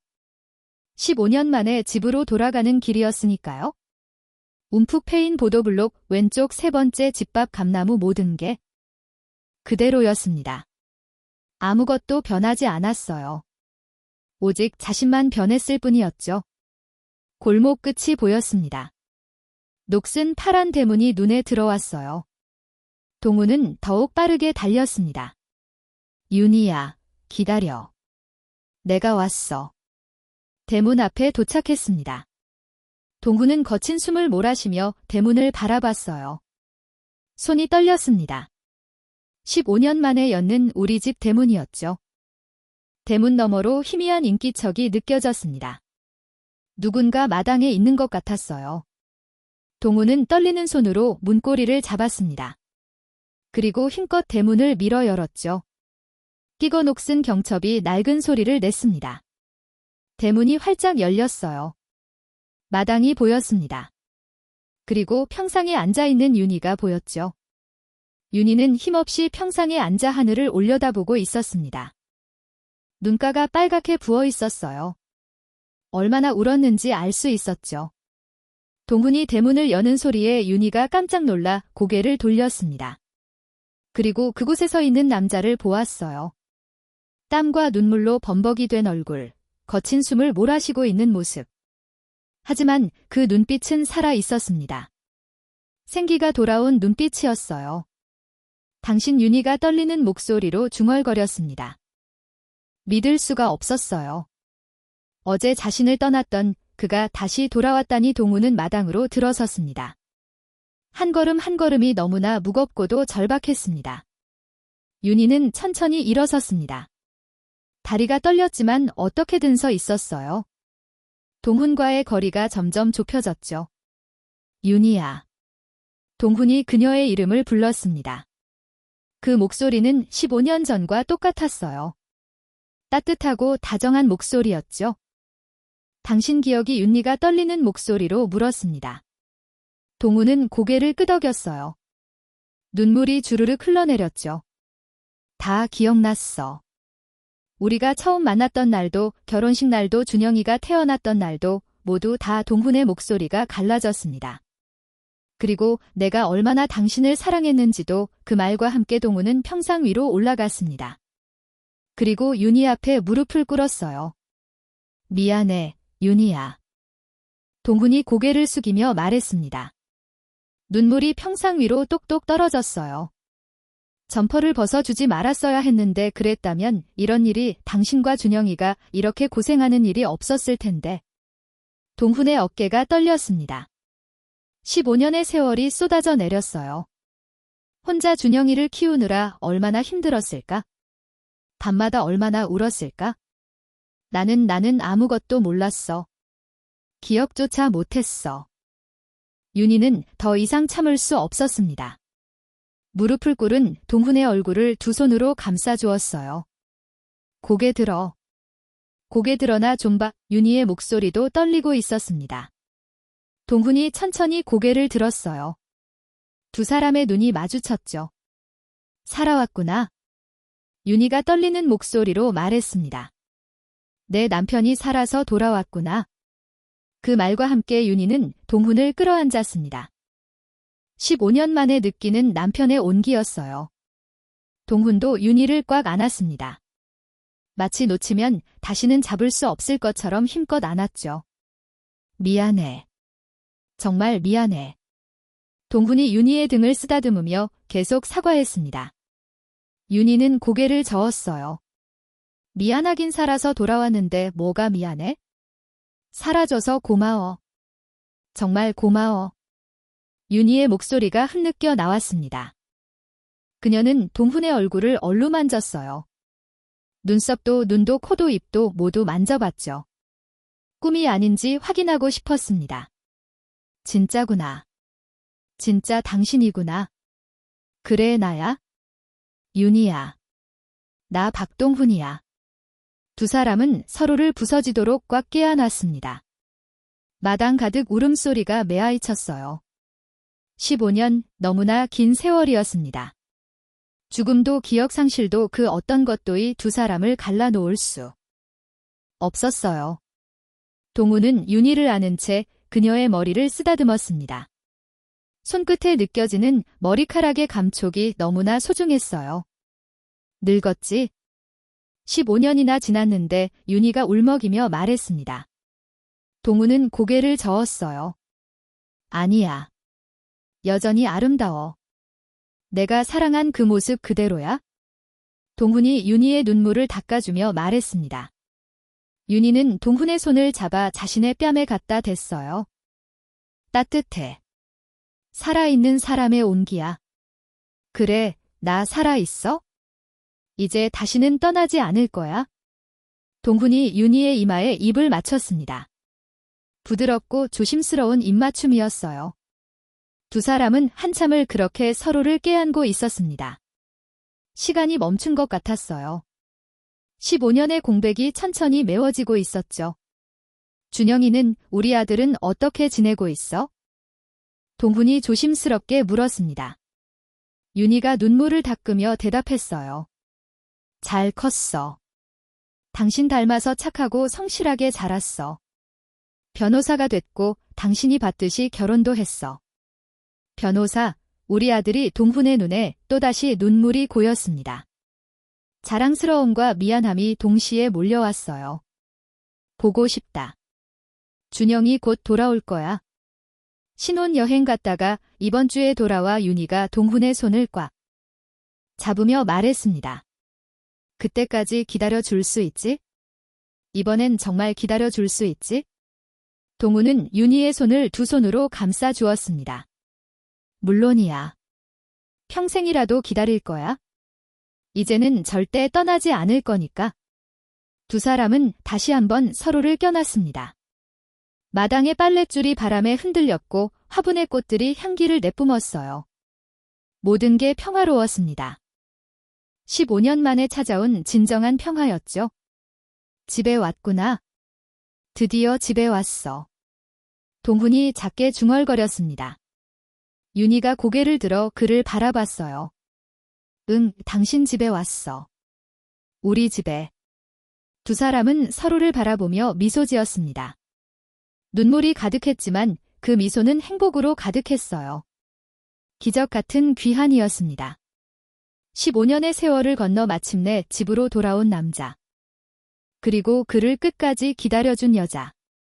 두 사람의 이야기는 이제 새로운 장을 열고 있었습니다. 며칠이 흘렀습니다.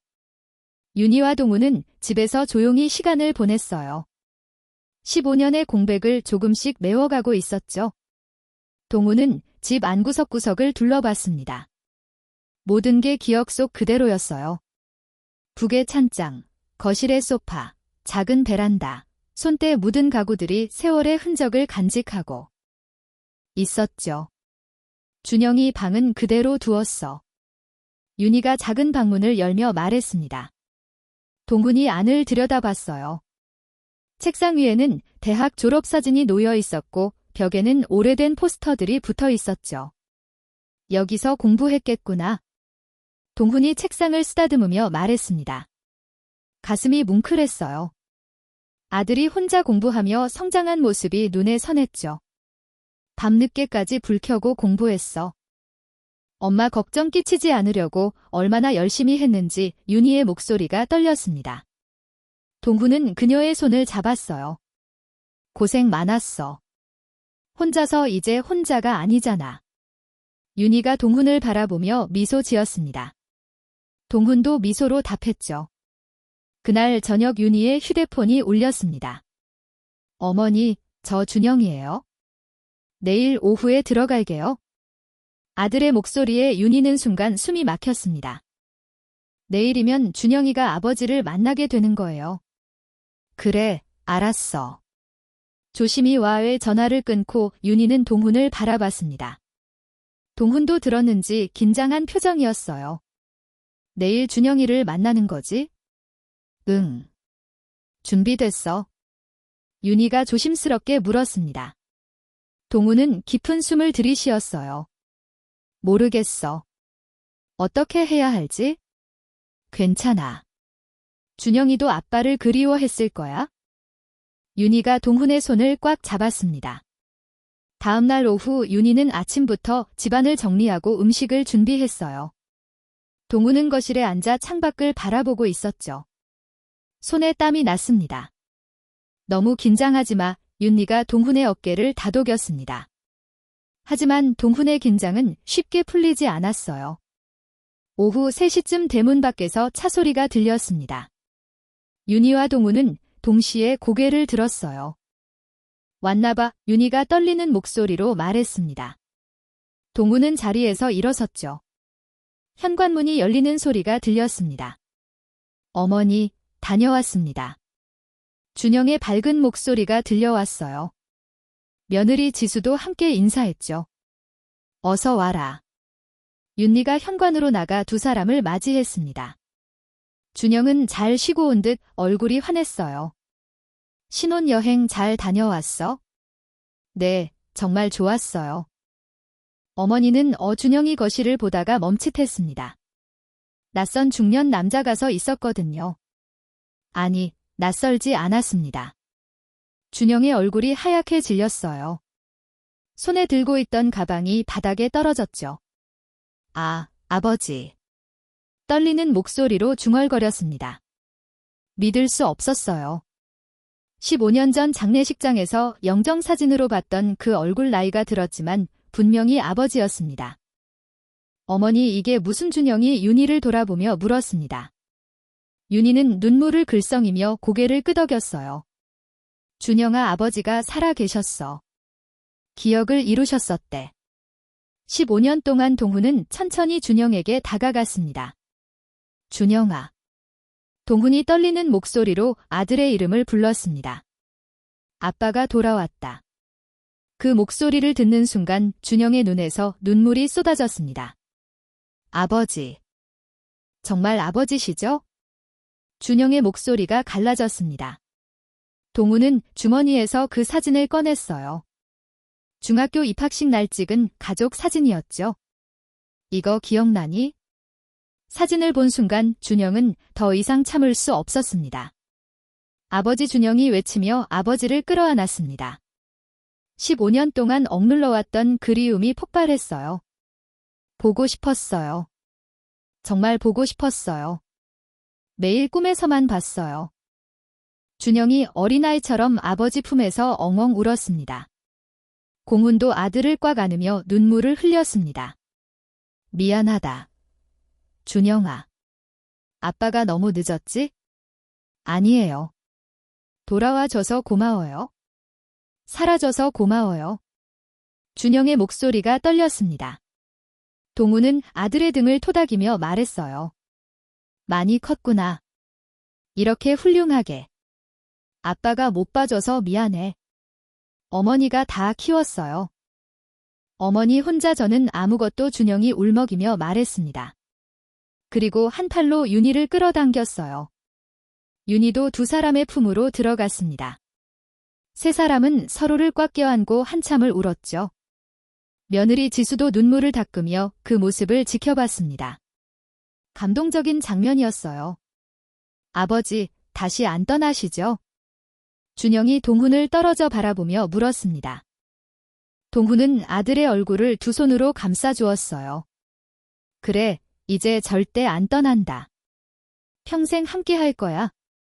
준영은 다시 아버지를 끌어안았습니다. 한참을 그렇게 울었어요. 며칠 후 최 사장이 집을 방문했습니다. 동훈과 마주 앉아 술잔을 기울였죠. 자네가 내 사돈이었다니. 최 사장이 감탄하며 말했습니다. 세상에 이런 인연이 어디 있나? 내 목숨을 구해준 사람이 내 사돈이라니. 동훈도 술잔을 들며 웃었습니다. 저야말로 감사드립니다. 사장님 덕분에 다시 살 수 있었으니까요. 사라져서 고맙네. 정말로 최 사장이 진심 어린 목소리로 말했습니다. 자네 신분 회복 문제는 내가 도와주겠네. 법률팀 총동원해서 빨리 처리하도록 하지. 감사합니다. 사장님. 사장님은 무슨 이제 가족이자는 두 사람은 술잔을 부딪혔습니다. 사업 파트너를 넘어 진정한 가족이 된 순간이었어요. 1년이 흘렀습니다. 법적 절차를 거쳐 동훈은 다시 박동훈이라는 이름을 되찾았어요. 사망 처리됐던 신분도 회복했죠. 어느 봄날 가족들은 사진관을 찾았습니다. 새로운 가족 사진을 찍기 위해서였어요. 자, 다들 준비되셨죠? 사진사가 카메라를 조정하며 물었습니다. 동훈과 윤희, 준영과 지수.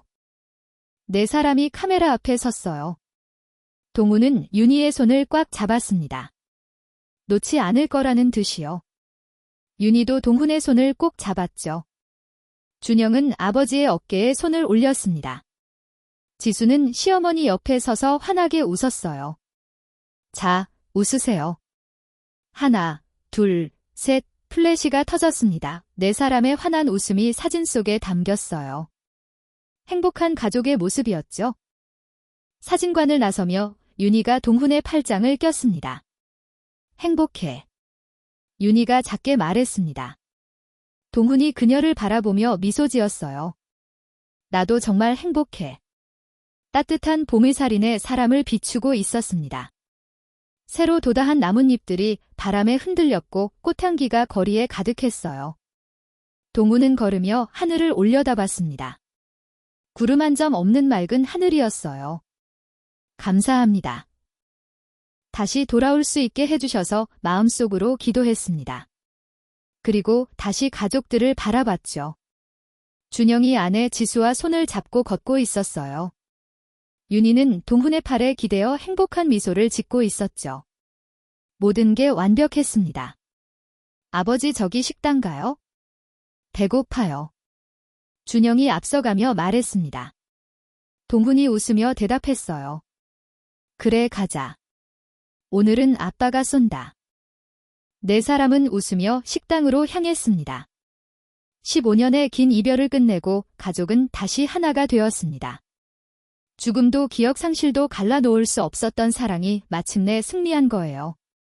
오늘의 이야기가 당신의 마음에 작은 울림을 드렸다면 앞으로도 당신의 나날의 잔잔한 위로가 될 이야기들로 찾아뵐 수 있도록 구독과 좋아요를 눌러주세요. 그리고 사연의 주인공을 위한 따뜻한 말씀도 댓글로 부탁드립니다. 당신의 오늘을 늘 응원합니다. 인생 나날이었습니다.